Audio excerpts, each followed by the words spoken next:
In today's show, we're going to look at injuries around the NBA, including, unbelievably, an update in Orlando. Michael Bolton. Thanks, Josh. It's Michael Bolton here, and it's time for another episode of the Locked On Fantasy Basketball Podcast. Let's get to it. Let's get to it, indeed.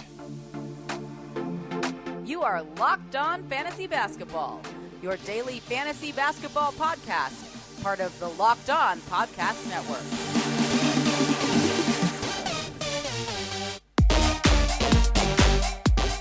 Hello and welcome to the Locked On Fantasy Basketball Podcast, brought to you by Basketball Monster. My name is Josh Lloyd and I am the lead fantasy analyst at basketballmonster.com and at Yahoo Sports Australia. And you can find me on Twitter, as always, at redrock_bball and on Instagram at Locked On Fantasy Basketball. Today's episode is brought to you by PrizePicks. Check out PrizePicks.com and use the promo code NBA or go to your app store and download the app today. PrizePicks is daily fantasy made easy. Thank you for making Locked On Fantasy Basketball your first listen every day. We are free and we are available on all platforms. It's time for an injury update. We're going to look at all 30 teams around the NBA. Warnie. Let's get it on, Gilly.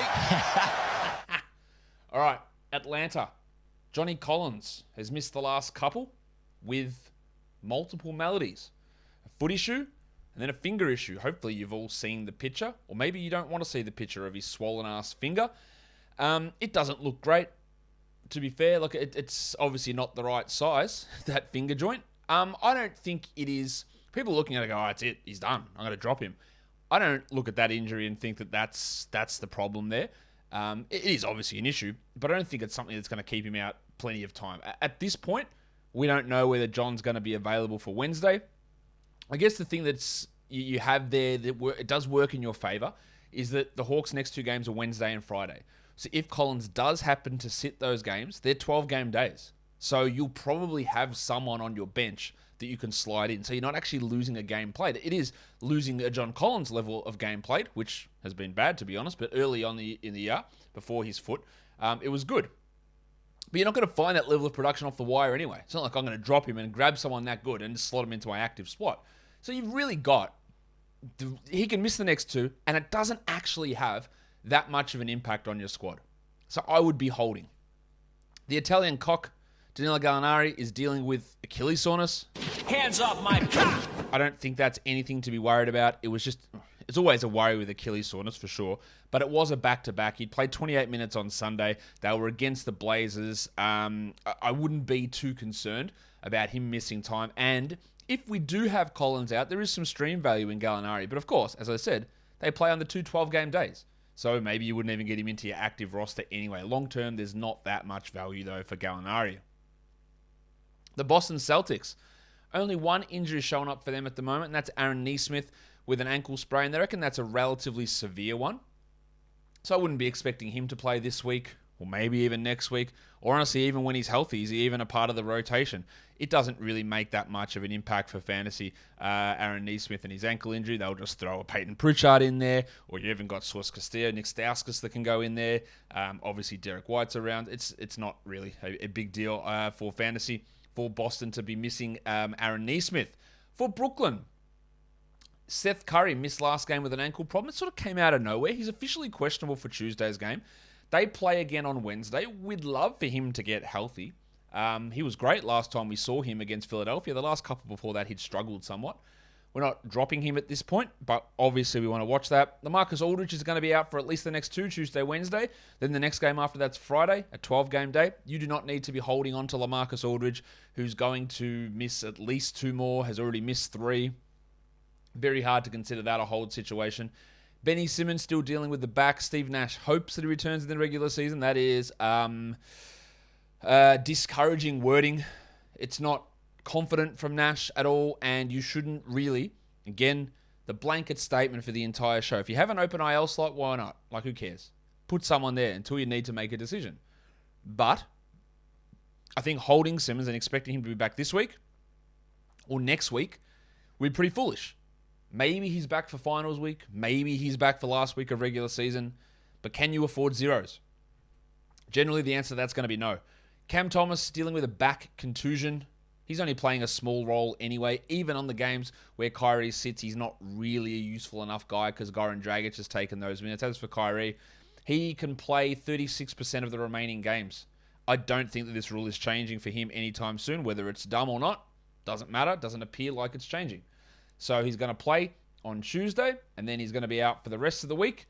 And then he's going to be back the following Wednesday and play a Wednesday-Saturday combo and then out for 3 more. It's 5 more games that Kyrie has got to play, I think.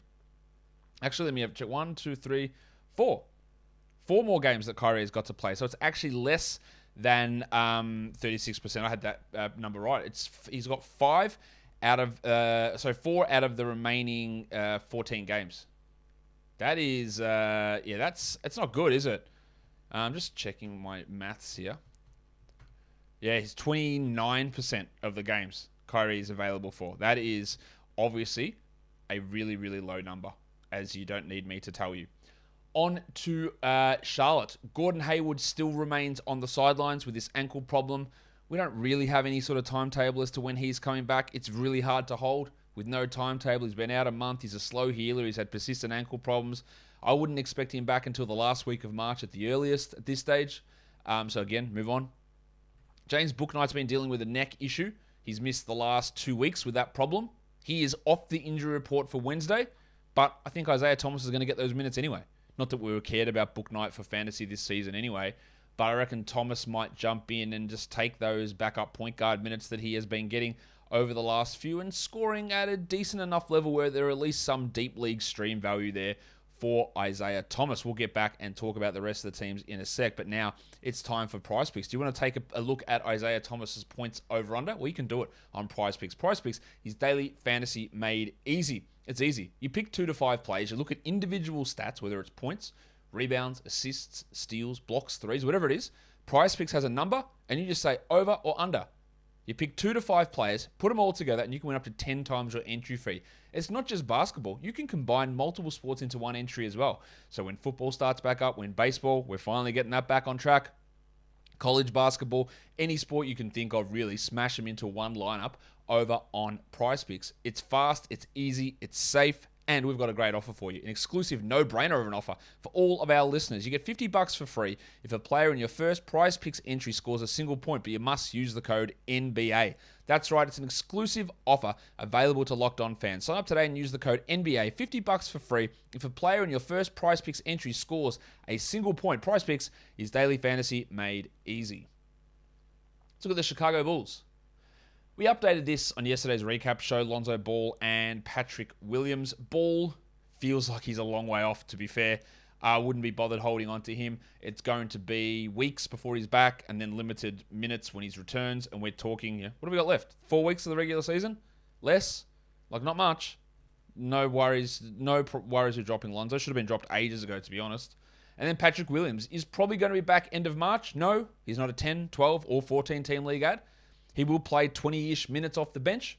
Is that enough to care for most people? Probably not. And we're still a couple of weeks, most likely, away from him returning. So I honestly just wouldn't be bothered with adding him either. On to the Cavs. We don't really have any sort of update on Jarrett Allen, unfortunately. We heard that report from Shams, and the Cavs just went, Shams just has done the news for us, so we don't have to say anything.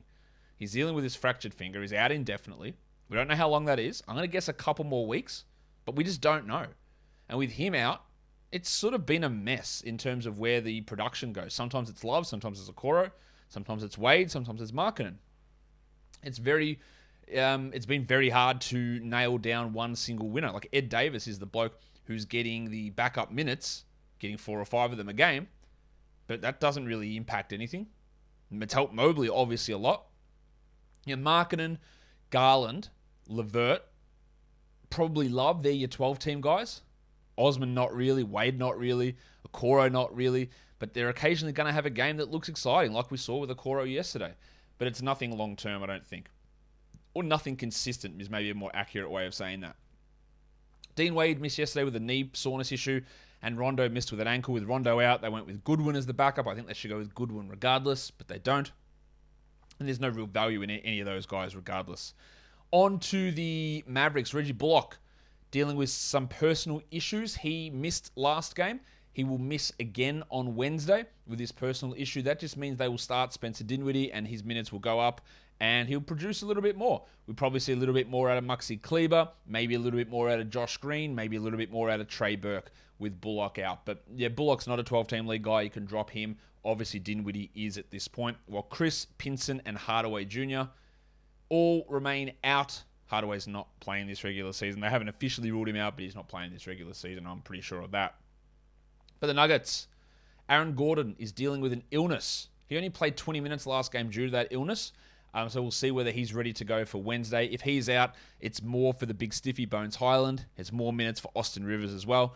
JaMychal Green is probable with a wrist sprain. He's been playing 17 to 20 minutes a night.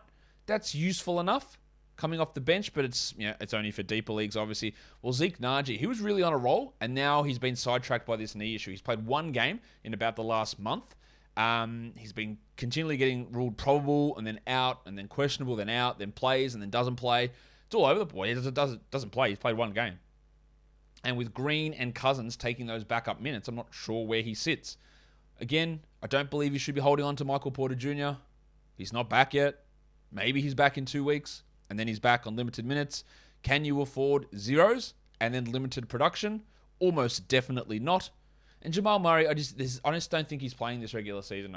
I'll be happy to unofficially rule him out for the regular season. Maybe he plays a game or two. But again, not a player you need to be holding on to. While Vlatko Čančar is out as well. He won't play again this season. For Detroit, a few guys popping up on the injury report at the moment. Cade Cunningham, questionable for today with an illness. Hopefully he's all right. But in good news, Isaiah Stewart is off the injury report. The old Flamin' Galah. Is that you, Mr. Stewart? Well, who the hell else do you think it'd be? Get in here, you pair of flaming galahs. And Killian Hayes is off the injury report with an adductor issue that's kept him out for the last 3. Now, how much Dwayne Casey goes to him, I've got no idea. Probably limited minutes. So his assist streaming potential's lower. But on a 4-game day, there's something there. Hamidou Diallo is out with a finger sprain. He's missed the last 2, while Frank Jackson's missed heaps of games with his back issue, and I don't think we can rely upon him. And Magruder is dealing with a hamstring problem, and Chris Smith with a knee issue. But it'll be very interesting to see how Stewart gets reincorporated today and what happens with Cade out. Who's going to get those minutes? It's probably going... Look, they don't have many guards. With Diallo out, with Jackson out, it's probably going to have to be... Killian Hayes and Joseph are playing all those minutes at the 1 and the 2. Saban Lee, but he's in the G League. I don't know what they're going to do if Cade is out. They do not have options. Is Livers going to have to play at the 3 a little bit? Is Sadiq Bey going to play the 2? They don't have many blokes who can dribble. This could be, pretty bad for them if Cade actually does have to miss some time. Not that it's not bad already. Golden State. Andy Wiggins missed last game with an illness. He's questionable for Wednesday. He'd been playing poorly a lot of this time anyway and was trending towards a category league drop just because we need to be ruthless in fantasy playoffs. The illness, hopefully he's okay for Wednesday, and I still probably would hold while Gary Payton remains out with knee soreness. Andre Iguodala has been out for months with his back problem. Don't expect him back anytime soon. And Jim Wiseman's playing in the G League. He might be able to return into the real big stuff on Sunday. I don't think he's having any impact for 10, 12, or 14 team leagues. I just don't see how that'll be the case. Draymond Green, of course, has returned yesterday. And he's going to be on limited minutes for a little bit of time. The Houston Rockets. Eric Gordon had a knee problem flare up just before last game. I'm sure that's what happened. Obviously, we don't need to have him in 12-team leagues. His absence does boost the value of Martin and Matthews and Joshie Christopher, as does Dennis Schroeder, who had to miss last game due to an illness. Hopefully, they just sort of sit these guys down, Gordon and Schroeder, and don't play them huge amounts down the stretch so we can get more Christopher and we can get more Matthews and those sort of players. But no guarantee they do that. Indiana's got a pretty sizable injury list. I would have hoped we've got a little bit more clarification on these guys before their game today, but unfortunately we don't. There's still Malcolm Brogdon listed questionable, Chris Duarte listed questionable with his toe, Brogdon with a concussion, Badadze questionable with a foot issue, and Lance Stevenson questionable with an ankle sprain. Now, I've seen some people say Brogdon's been dropped because of his concussion. Yeah, go and scoop him. Yes, we don't know if he's going to play, but add him. Duarte has value to me if Brogdon's out. If Brogdon plays, I don't think he's a 12-team league guy, but because it is such a low-volume day, then yeah, take that risk. Goga was playing well, 24, 18, and 20 minutes in 3 straight games, and he's playing pretty well, putting up some pretty good numbers. And that is at least like a 14-team league option. Miles Turner's still out. I'm losing faith that Turner's going to return. He has started doing some working out. I don't think we're going to get him out there at any point soon. Again, probably going to be a drop. TJ McConnell and TJ Warren. Shout out to TJ Warren, who's going to play, 2 games in 2 years? He's not. I don't think he's playing this year. And the updates there have been poor, to be very kind to Indiana. Shithouse, to be more accurate. I don't know why it should have probably been like a 9-month injury. And even then, they just told us it was a foot sprain for the first couple of months of this injury. Then, guys, by the way, sorry, it's a fracture. And now we're 2 years in. That's not fair. We're not 2 years in. We are 2 seasons in. But it happened in January in 2021. So we're basically 14 months in and still no return for TJ. He is, though, a notoriously slow healer. Let's look at the Clippers. Robert Covington. He is expected to return for their game on Wednesday after missing the last 5 with personal reasons. So he's probably worth grabbing. Marcus Morris and Reggie Jackson both rested their game on Monday. Fully expect them to be playing on Wednesday. Norman Powell, you don't need to be holding on to him. We don't really have a timetable update on him returning. I would expect it's at least a couple more weeks off. Kawhi Leonard is not going to play this regular season, and I think you should be losing all faith that Paul George is going to. We are still not having any update. He still can't fully shoot properly. Again, once he gets cleared, you would expect at least a week for him to get back to playing, and we don't know when he's getting cleared. He's still not there yet. I would, again, maybe April Paul George comes back, but how can you afford to hold through all this time? I think he should have been dropped a few weeks ago, and if you haven't, now maybe is that time to consider the drop of Paul George. But I'm not going to drop Built Bar because they are the best tasting protein bars ever. In fact, the only place I'm going to drop them is straight down my gob. You've had protein bars before. I'm sure you have. And they taste like crap. Like they're just full of garbage and it's like you're eating your shoe. Now, I love shoes. I'm not going to eat them. I'd rather eat a candy bar. But that's full of sugar and full of calories and full of carbs. Where I can have a Built Bar which tastes the same. But it's low in those things, and it's high in protein. 17 grams of protein, 130 calories in a bar, and the flavors are amazing right across the board. Can't wait for my next box of Built Bars to arrive, and you're going to see me. I'm going to open them live on air when they come. I'm going to smash one down. So head to Built.com. Maybe you can do it with me. Use the code LOCKED15 and order your boxes of Built Bar for a 15% discount. Built Bar is built different. Let's look at the Lakers.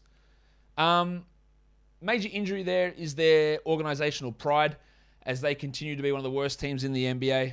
LeBron dealing with this knee injury. A couple of things with LeBron. He's clearly chasing Kareem and wants as many points as possible. The knee is clearly bothering him and he clearly hates his team.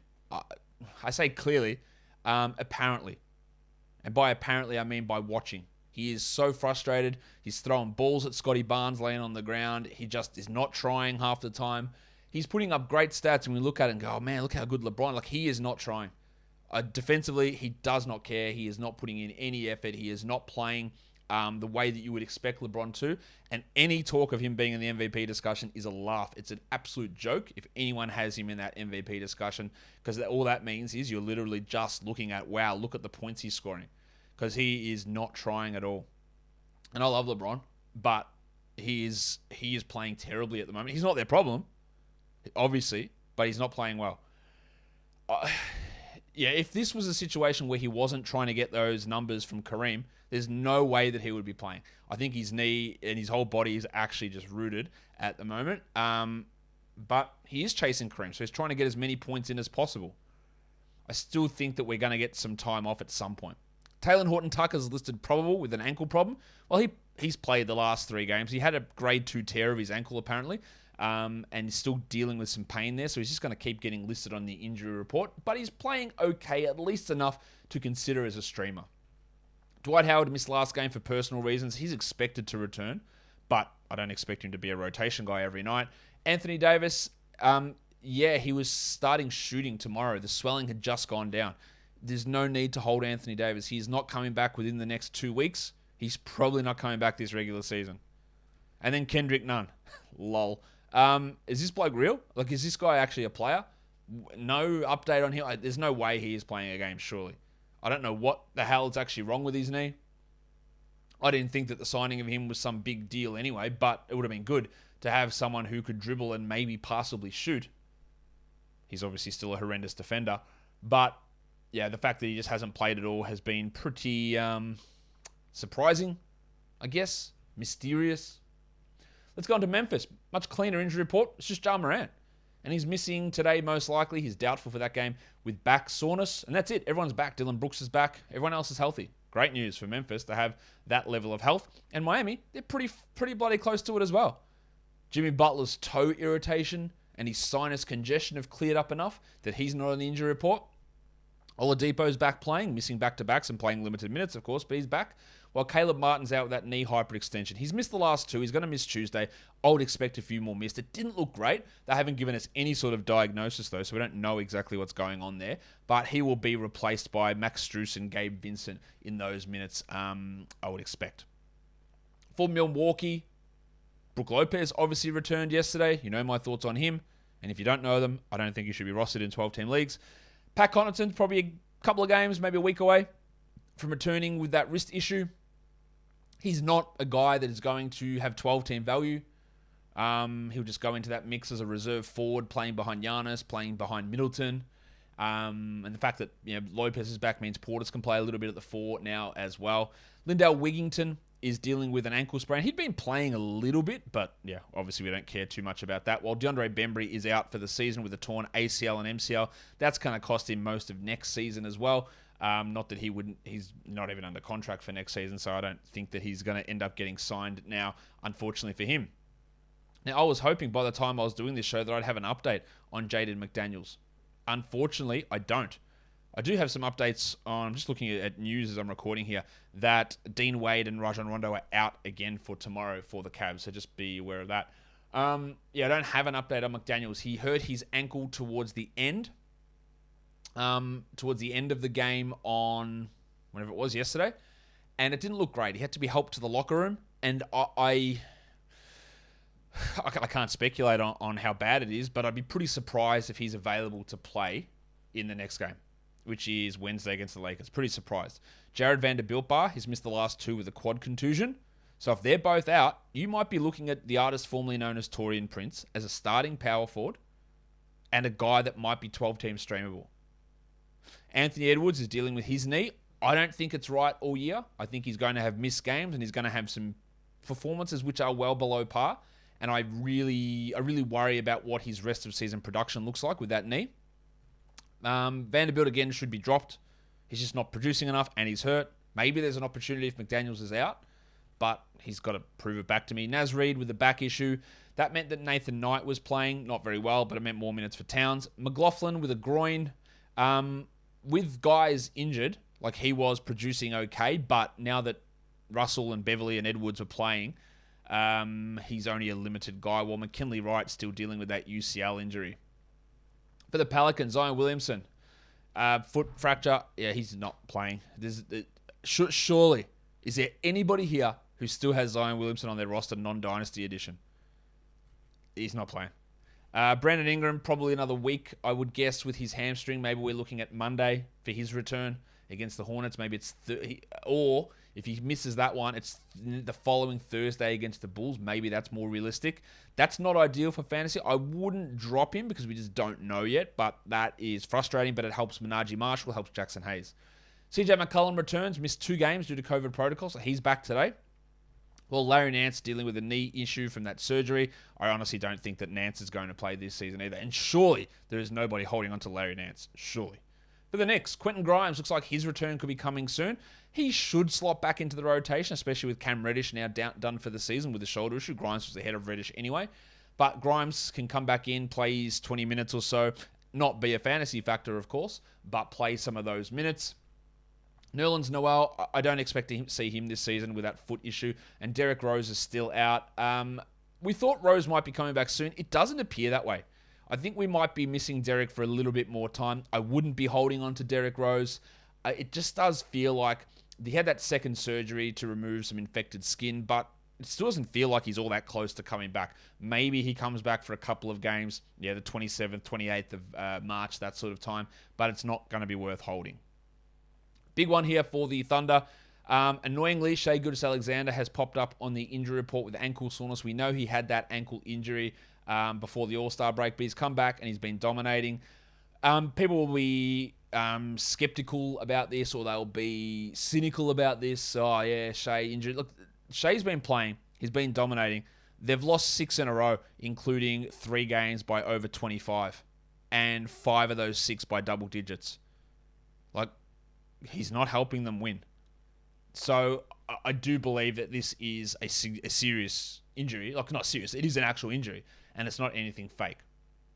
Aaron Wiggins is off the injury report with his illness, so he'll slide back in and be maybe like a 14-team league guy. Josh Giddey, we haven't really had an update, so I don't expect him back this week. He is a drop. You don't need to hold on to him. Maybe he's back at some point, but there's no real timetable there. Of course, Lou Dort, Ty Jerome, and Mike Muscala are out for the season. I think we can basically say the same thing for Derek Favors and Kenrich Williams, who just keep getting ruled out a day in advance for their back issue and knee issue, respectively. Jeremiah Robinson-Earl, I don't know when he's back from that foot fracture, but I honestly don't expect him back either, as these are injuries that are there's something happening, but you don't need to play Kenrich Williams. You don't need to play Derek Favors. Let's see what you've got in Lindy Waters or the incantation Olivier Sarr. It's Leviosa, not Leviosa.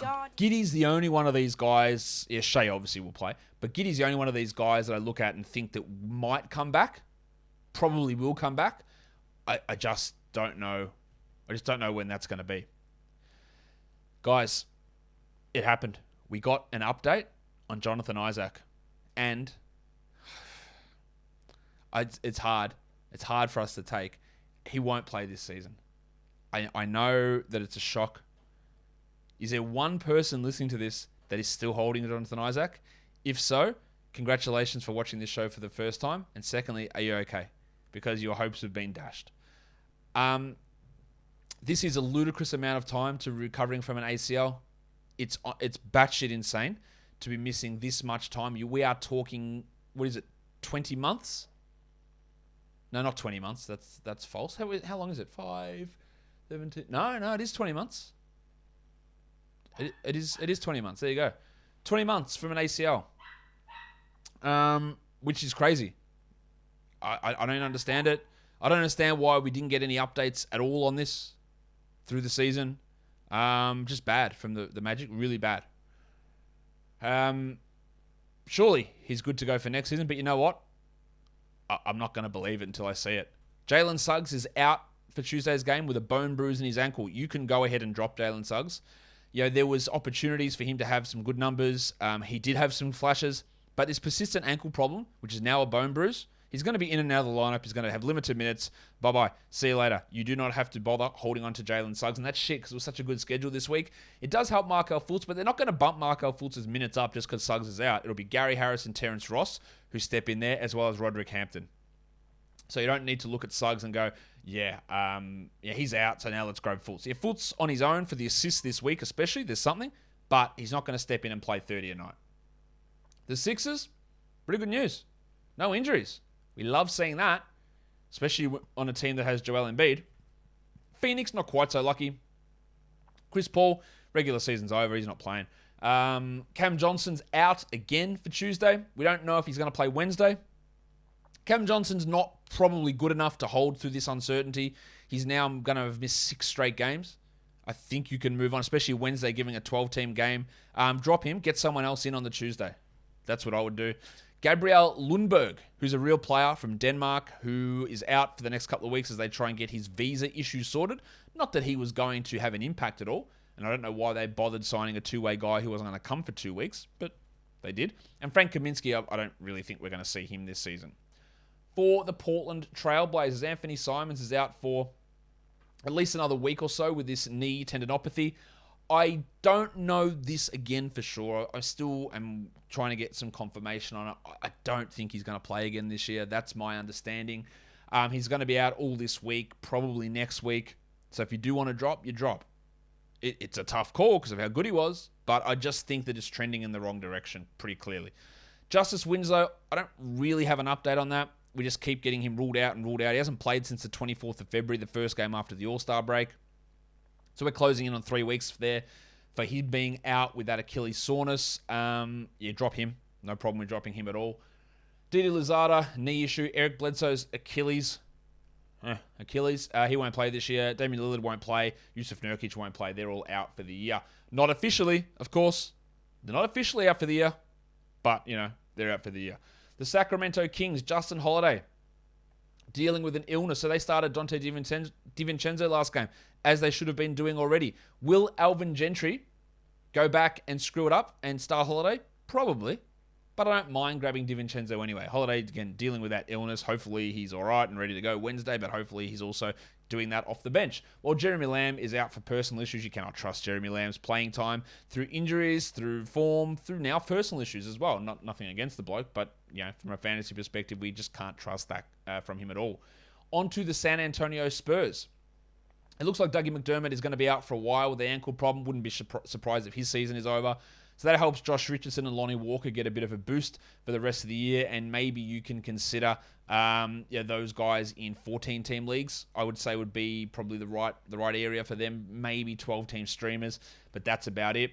Romeo Langford with a hamstring, he's just not really going to play for them at all. He's basically just been banged up the entire time since the trade. Devontae Kachok with a heel, not going to play, and Keita Bates-Diop with a back who's barely in the rotation anyway.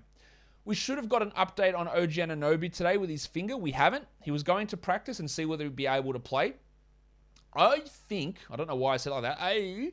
I think that we're going to get him back by the weekend. I don't know that, but I think he's going to be back by the weekend. That's my expectation. Malachi Flynn still dealing with a hamstring. Maybe he's also back by the weekend, but with Fred VanVleet there, we're only looking at Flynn as a streamer on the games where VanVleet does sit.